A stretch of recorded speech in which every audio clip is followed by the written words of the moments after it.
This is P for PB&K, and this week it's Geometry Wars Evolved for the Xbox Live for on 360. Pretty much this is basically a shooter type. I just like playing this, and I find this to be a really fun game. And to be honest too, when I kind of need to make sure that my reflexes are up, this is one of those games that I play to more or less get that right. I'm gonna just go straight into the Wikipedia information at this point. Pretty much Geometry Wars is a minigame that was created by Bizarre Creations as part of Project Gotham Racing 2. It's a fun game, but I'm really just not into racers. Accessible through the in-game garage. An updated version of Geometry Wars Retro Evolved is available for download on the Xbox 360 via the Xbox Live Arcade, and it can also be played in the demo in Project Gotham Racing 3. It's held records for the most downloaded Xbox Live Arcade game. A new version, Geometry Wars Evolved, has been in production for mobile phones, and a version has also been released for Windows Vista, which I did not know, as well as reduced price Windows XP release on Steam Constant Delivery Network. Another version named Geometry Wars Waves is available to play in Project Gotham Racing 4. Geometry Wars Galaxy was released for the Nintendo DS and Wii in November 2007.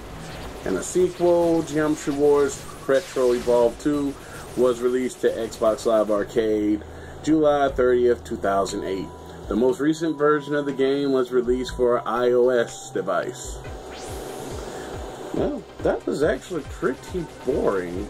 And you know what? The gameplay and what you'll see will probably speak more for this one than anything else. Object of Geometry Wars: survive as long as possible and score as many points as possible, destroying an ever-increasing swarm of enemies. In other words, they basically flood you and have so much stuff going on, it feels like you're going to have an epileptic fit. Which, yes, I know it's light that does that. Which, yeah, there's plenty of it that would do that too. But I'm basically suggesting that there's just that much movement that it feels like it's flashing. Anyway, the game takes place on a rectangular playfield, and the player controls a claw-shaped ship, which can move in any direction using the left thumbstick, and can fire in any direction independently using the right thumbstick. There's another game that I know that works on the same thing called Midnight Resistance. It's an old game.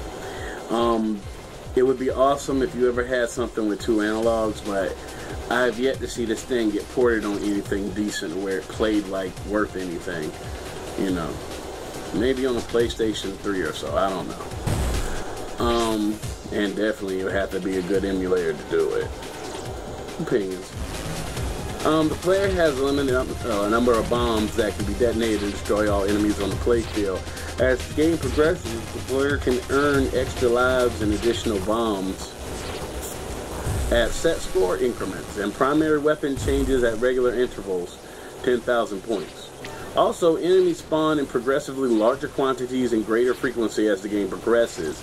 If an enemy touches the player's ship, the ship explodes, life is lost, plus the multiplier worked up by how many enemies were killed in one life is also lost. The game is over when the player runs out of lives.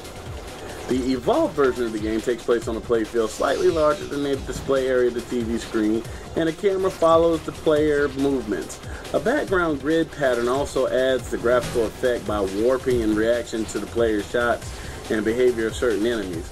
This version introduced new enemies and a score multiplier that increases as the player destroys enemies without losing a life, which is basically saying the exact same thing. For the most part, I don't have part 2 of this yet, and to be perfectly honest, when I get it, I'm probably just going to do an appendium. I'm probably not, in other words, I'm not going to go through all this stuff per se again, but in all honesty, this is a rather short review. And, you know, like I said, the game speaks for itself. It's really fun. It comes together real nice, and it's basic.